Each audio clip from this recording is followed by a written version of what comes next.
أعوذ بالله من الشيطان الرجيم. بسم الله الرحمن الرحيم. ومكروا ومكر الله والله خير الماكرين.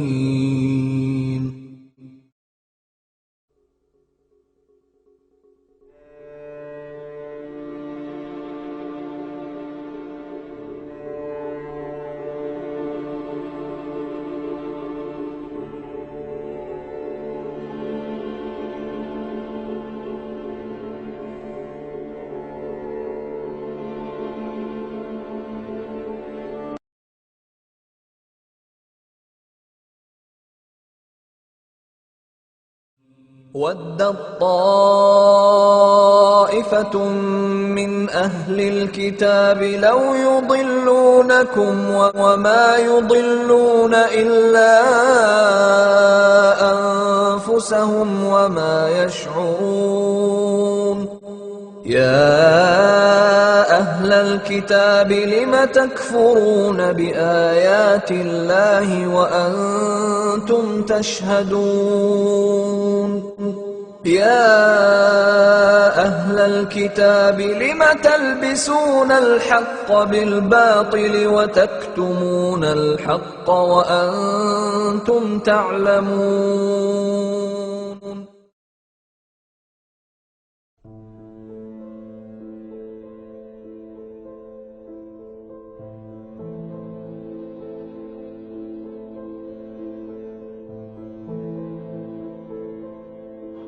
Which other elements within this passion play, within this myth, have parallels with Christianity? Well, baptism in the holy river, in the Nile, which was considered to be a sacred river, the sacred Nile water, which was carried into the temple, and the statues were anointed with it. And I baptize you in the name of the Father, and of the Son, and of the Holy Spirit.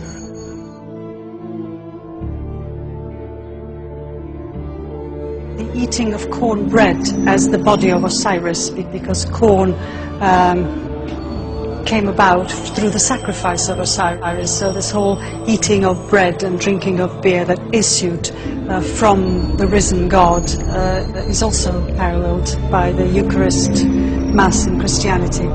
So the corn bed and the beer are paralleled today by having the bread and the wine.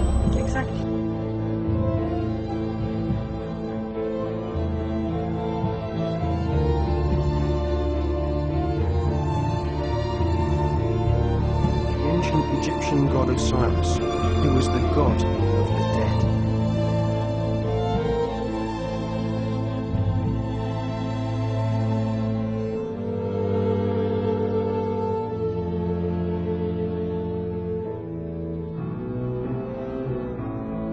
Another thing they had to do is to implement another feast or festival called the Feast of Ishtar.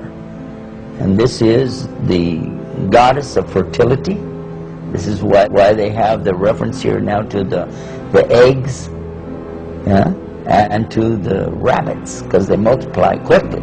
So it was a fertility festival from the goddess Ishtar, which we today call Easter. Those were your Easter eggs, your bunnies, and all the rest of it come from. This has nothing to do whatsoever with Christianity.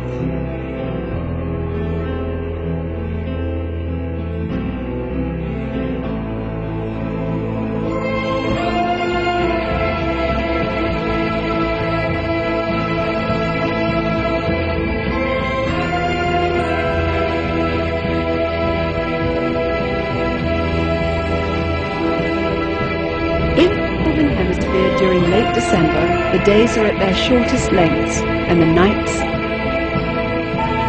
For those of the pagan world, this has always been the greatest time of the year to celebrate and practice the works of darkness. The pagan calendar identifies this period as the winter solstice. Witchcraft traditions hold that a number of pagan gods were given birth during this period, including Dionysus, Attis, and Baal, chief male god of fertility and licentiousness. Another pagan god from Persia, identified as Mithra, was said to have been born specifically on December 25th. Mithra was the god of the unconquerable sun. During the month-long winter solstice celebration, the courts in Rome were closed. Any and all crimes were allowed. Homosexuality, cross-dressing, and uncontrolled debauchery reigned supreme. Rome's order was turned upside down. Even children were allowed to join in the drunken orgies as part of the Juvenalia celebration. The Christmas tree was regarded as a sacred tree.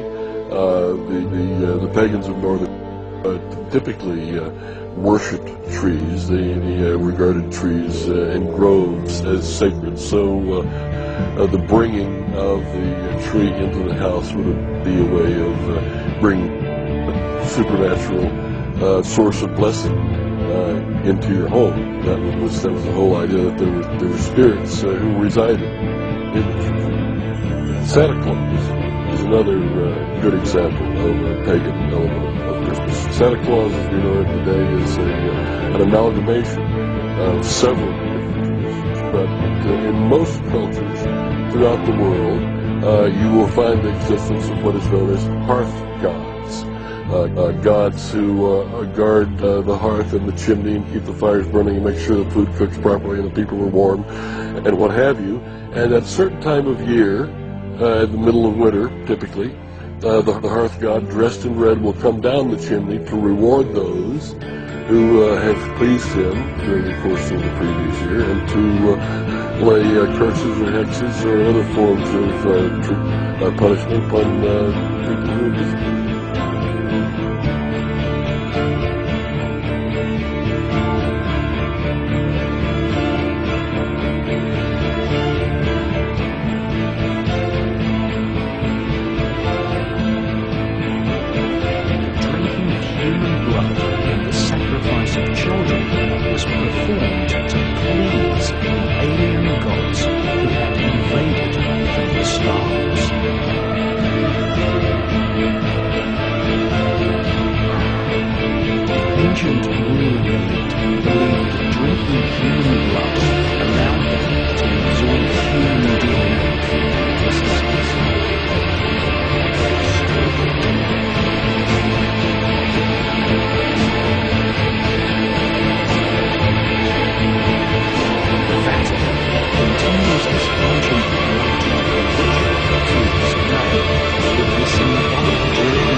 Goddess Eulogia, whom Skull and Bones calls the goddess of eloquence, arose to the heavens, and she didn't happen to come back down again until 1832, when Russell formed Skull and Bones. So now everything in the society is done in deference to this goddess. When Constantine convened his council, what he was looking for is absolution. He wanted to be rid of his guilt and sin for having drowned his, or actually boiling his wife and boiled his son, because of the fear that they would try to compete with him for his position. Talk about insecurity. Well, in any case, he found a way to get it done. It was through this one sect of Christianity said that if he would say that Jesus was the Son of God and died for his sins, then they would forgive him of his sins. And then the trade-off was then that the Roman government would now be forced to accept this particular sect of Christianity as the royal or the official church of the realm.